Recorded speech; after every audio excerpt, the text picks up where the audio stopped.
Welcome back to 8482 Media. Today I have a quick one for you guys on how to find and utilize the shockwave effect on CapCut.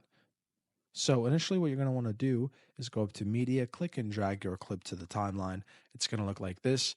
And then we're going to go up to Effects, Video Effects, Nightclub, and then scroll down to find the shockwave effect. It's going to be all the way at the bottom. Click and drag it down to the timeline. We're going to release it. And we're going to choose a specific point on the timeline where we want this effect to be used. So I like that point.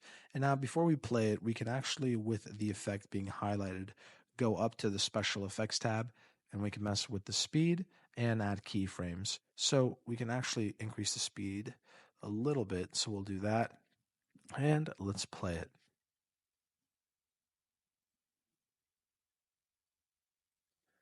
And there you have it. If you guys like this video, please leave a like down below. If you have any questions, comment down below. Again, thanks for watching and have a great day.